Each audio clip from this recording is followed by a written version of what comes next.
The sensory deprivation chamber has been the most important tool that I've ever used for developing my mind, for thinking, for evolving.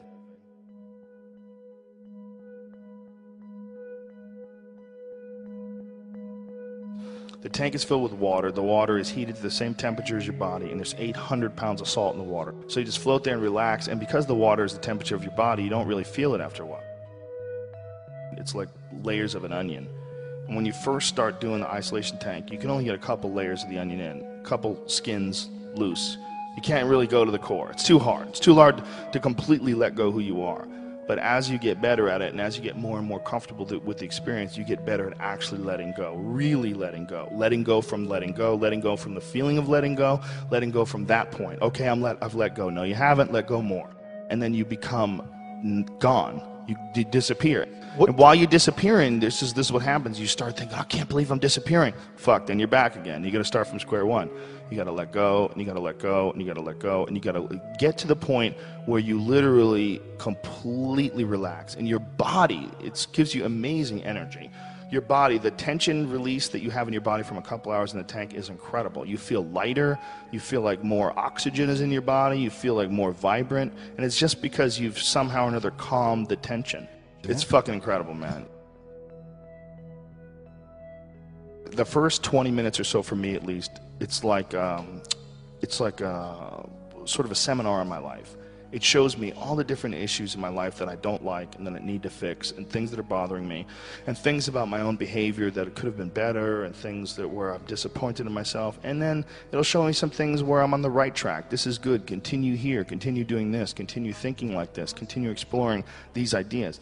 But then once it gets me done, it's like, let's clear out all this bullshit in your life. Then let's think about the big picture. And then it goes from that to like this sort of relaxing, position, where my whole body is just settled into the experience, and then it's just pure thought. It's like the mind completely untethered from the body. And then I start contemplating everything. I start contemplating the universe and contemplating, the role of human beings in each individual's actions, all accumulating together to one specific event. I start thinking all kinds of crazy shit, but without the body in the way. Even us having this cool conversation here, we're sitting here on a couch, we're looking at each other, we're looking at computers, and there's sounds and noises, and there's a lot of distractions. Just your body is a distraction. And you got some crazy fucking environment that doesn't exist anywhere else in the world, and it's fairly inexpensive to achieve. If the tank was something where it was a machine and you would have to strap yourself in, and they would take you through a course where you would learn how to get to the center of consciousness where your body and your mind didn't exist, it would be like a ride on Disneyland, and the line would be 7 hours long. But because it's this weird sort of an organic method of doing it, it seems strange, like you're going to get in this big coffin filled with water and you close the lid. And people start coming up with reasons why they don't want to do it. It's so important. Everybody should do the tank. You will learn more about yourself than any other way. And if you have an aversion to drugs, which totally makes sense, if you think that the drugs are dangerous, you get addicted to things, that's true. You can. If you don't trust yourself, you don't like the idea, you can have very introspective psychedelic experiences naturally in the tank. Everybody should be doing it. It's a fucking amazing way to think.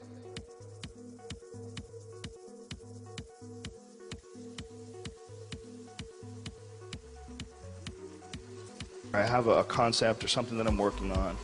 Two things I'll do. One, I'll sit down, I'll flesh it out, I'll write what I think about things just kind of off the top of my head. And then once I've done that, once I've really kind of explored it, then I get in the tank and I rethink the whole thing. And then when I rethink the whole thing, sometimes in the tank I consider other places, where other points of view, I consider other ways of looking at it where I may not have been as sensitive to another person's opinion coming from another position, and I look at the whole thing almost like outside of myself. There's so much thinking that goes on in that tank. There's so much evolution that goes on there that it seems like it's almost impossible to do outside of there, because there's no distractions in there, nothing at all. It's just the thought. It's an amazing environment. It really should be taught in schools. All universities should have them. They should have them, and they should make them available to all of their students. It's one of the greatest tools ever for exploring thinking, exploring the way you think, and sort of making an audit of all your own personal thoughts and ideas. And which ones are you hanging on to because of your ego? Which ones are you hanging on to because they're beneficial to you? Which ones are you hanging on to because you hate your dad? You know, and he put these in your head, and so they're stuck in there. And it's so fascinating, man. And so few people do it.